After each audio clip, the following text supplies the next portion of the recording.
Time. Go ahead. All right. Welcome back, everyone, to episode 14 of Kids Deserve It. We hope you've been enjoying our weekly chats with educators and game changers from around the country. This week, we've got another great guest. But first, we'd like to introduce ourselves. I'm Adam Welcome, elementary school principal in Danville, California. I'm Todd Nesloni, elementary school principal in Navasota, Texas. And our guest this week is Erik Wahl. Erik, you want to do a quick intro? Sure. I'm Erik. I'm on the speaking circuit. I'm an artist and an author, and excited to be here. Thank you. And we want to remind all of our viewers to participate in the chat along the side, as well as on social media using the Kids Deserve It hashtag. We want to also encourage you to stick all the way to the end of tonight's episode, because Adam and I have a great announcement that we are going to make after Erik's interview. So, Erik, we have a few questions for you. So, for those of you who don't know who you are, tell us about yourself.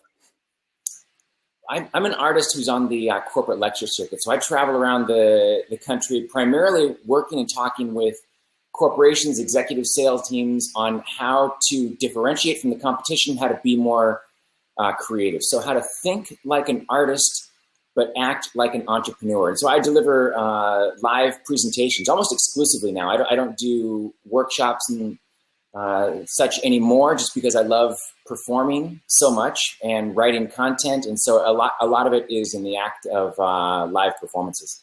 Got it. So when did you start presenting? It's been over 10 years ago now, which is weird to say because I still feel like I'm the young kid, the young whippersnapper on the circuit.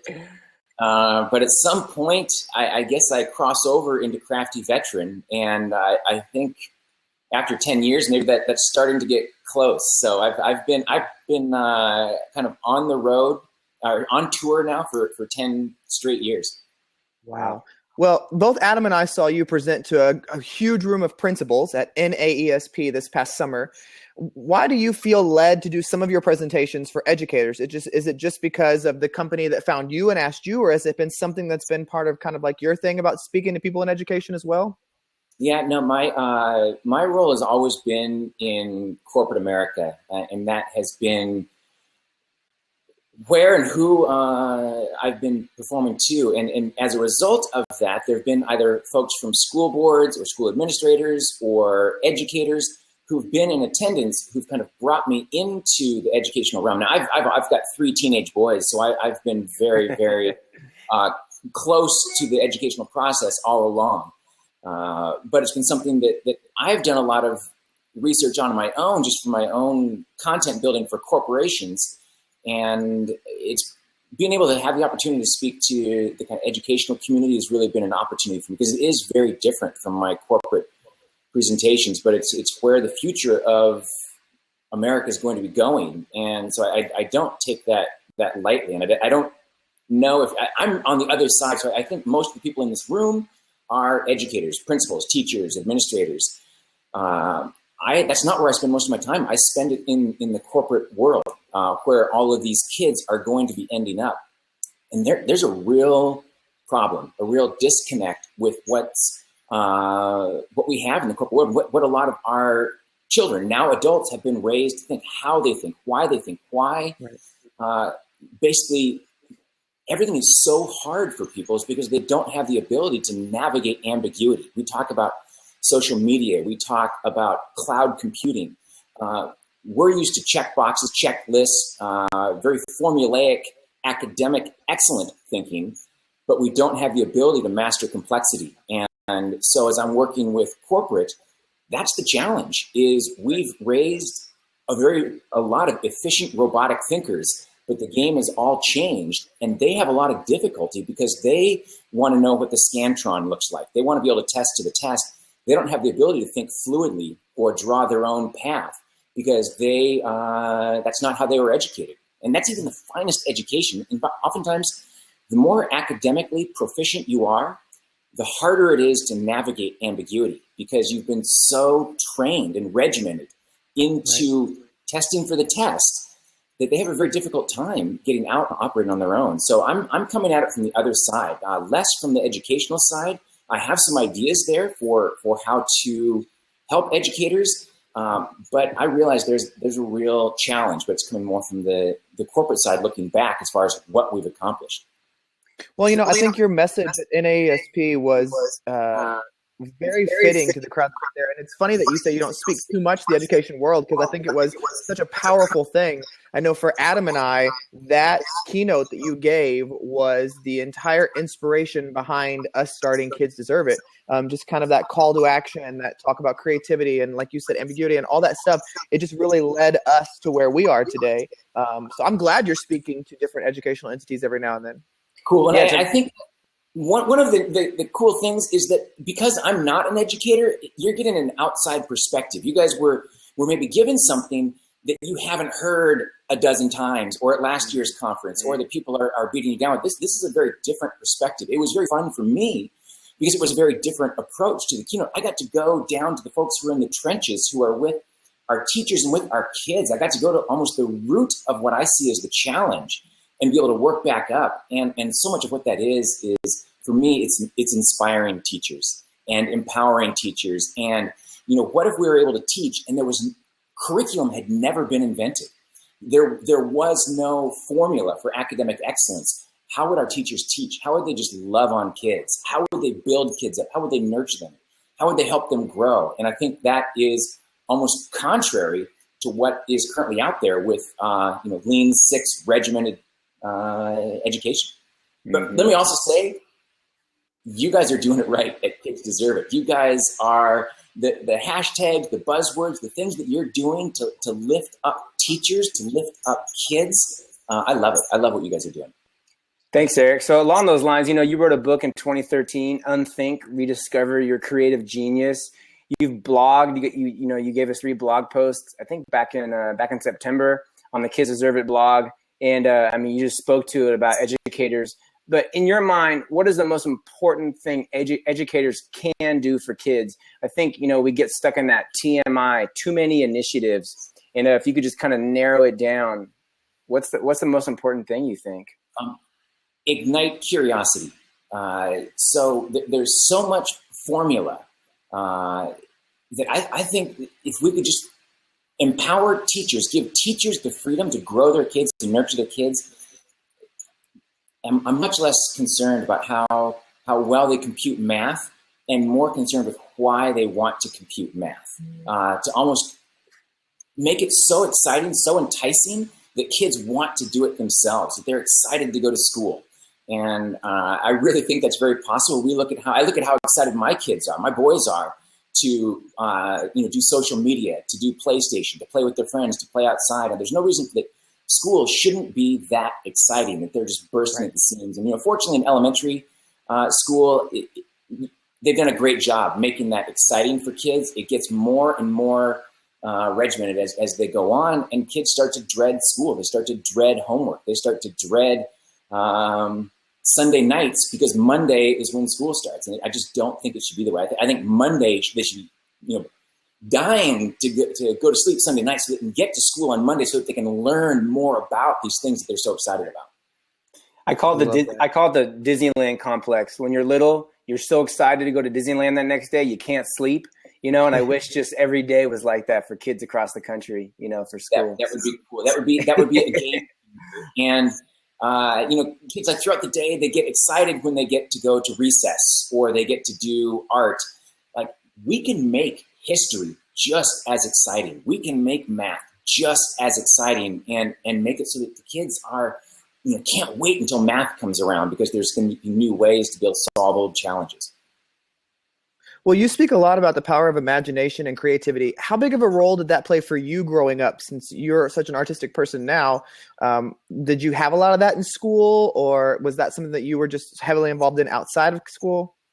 Zero. I didn't have any artistic background at all. I was actually good at the academics in school. I learned what was important for testing to be able to get good grades, and that's where I was affirmed. So I was a kid.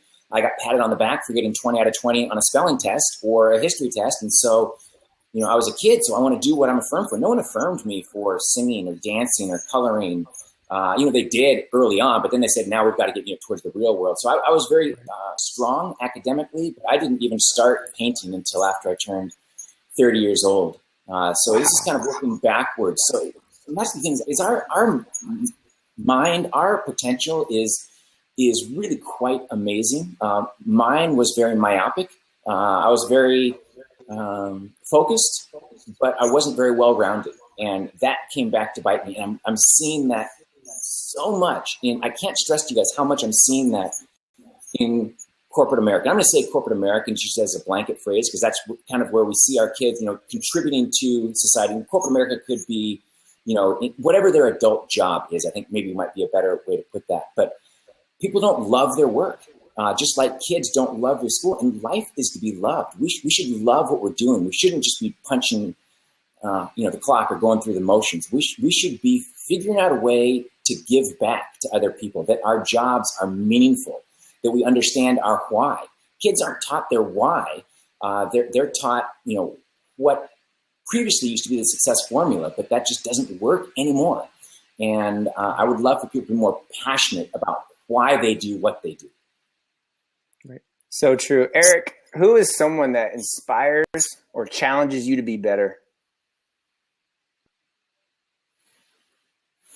I don't have a quick and dirty answer for that. I've got the mystics, St. Francis of Assisi, if I had to pick it down to one person, but that's more of a movement. He was one person who started a movement, and that is exciting to me. And Francis of Assisi would be the first to say, whoa, I'm not the guy. I'm just an idea of how to be more humane, how to be more holistic, how to be more of a giver than a taker.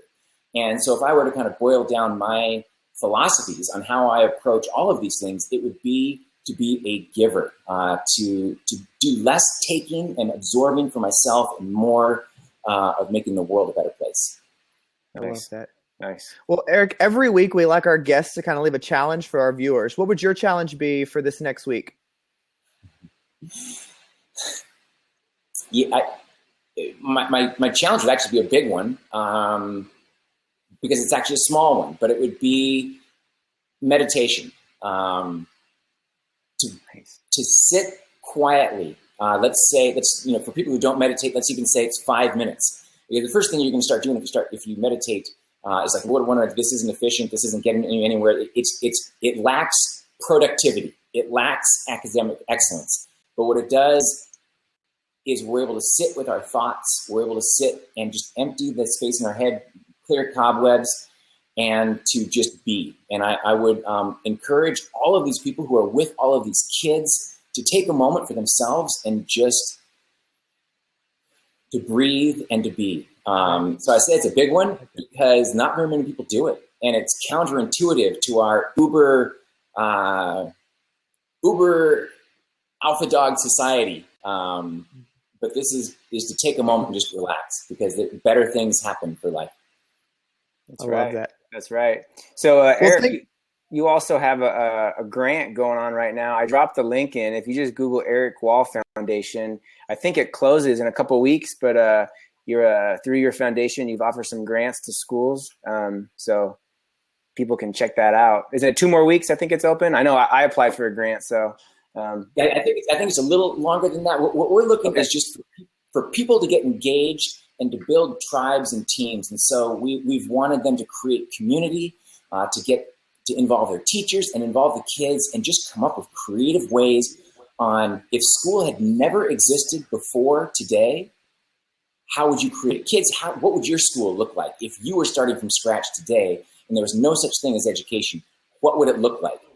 I think we'd be surprised at what these kids came up with, what they would want school to look like. I think that is an exciting place to start, is with a blank canvas. And so we've tossed a grant out there to the schools, the tribes, the teams that have come together to come up with the coolest ideas for what their blank canvas form of the future of schooling would look like. That to me, that's super exciting. Just as wheels turn and we start to ask our kids, what do you want, as opposed to from the top down, administrators or curriculum developers imposing education on kids to pull it out of them. Let's see what the kids come up with for what they'd like the future school to look like. I like that. Nice. Well, Erik, thank you so much for coming on with us today. I really appreciate you giving us 15 minutes of your time. I know you're super busy, but you, like I said at the top of the show, you are the inspiration behind Kids Deserve It, and you are what challenged and encouraged us. And so we really appreciate you giving us some of your time today. Hey, my pleasure. And like I said, again, if that creates momentum and movement, then that's what I'm most excited to do. So the fact that you guys have picked up the ball and ran with it and created your own and built your own tribes and teams, that's where revolutions start, and that's where energy, and that's where positive people move towards. And I love what you guys are doing. I'm honored to be a part of it. Man, I'm pumped just listening to you, Erik. Man, I want to go to school right now. Give me some kids. Come on, right? Seriously. Do you want to say who's on our show next week, Todd? Next week. I know it's Super Bowl Sunday, so we're moving the time to 3:00 Central Standard Time PM. But our guest next week is going to be Hope King. She's elementary shenanigans. She's a teacher at the Ron Clark Academy, so it'll sure to be an exciting show. And thank you everyone for watching the show. Remember to tweet us using @KidsDeserveIt or the KidsDeserveIt hashtag. And now for our big announcement. We have said from the start that we want Kids Deserve It to be a movement, to be more than words. So we're ready to do something. You may have seen our Kids Deserve It shirts. Todd's got on. Oh, there are only 2 right now in existence in the world, right? So we've gotten so many questions about ordering them. Can we get one? For 2 weeks only, starting right now, you can order your very own Kids Deserve It shirt or hoodie. We have a blog post that is live on our website right now. Todd can drop it into the chat also. But that's not the best part. The best part is 100% of the proceeds from our t-shirt and hoodie sales, we're going to donate back to educators through Donors Choose projects. So we are really excited about that. So after 2 weeks, then we'll release the information about which projects people want us to donate to, and then we're going to start donating. We also have a tentative release date for our Kids Deserve It book, early June 2016. And just wait, we have a lot more up our sleeves in the coming weeks and months. We're not going to share any more than that. This is only the beginning. So check out the website, check out our blog posts, and go order your Kids Deserve It gear right now. Thanks again, Erik. Everybody have a great evening. Thank you. Thanks, Cheers. Erik. Nice job, guys.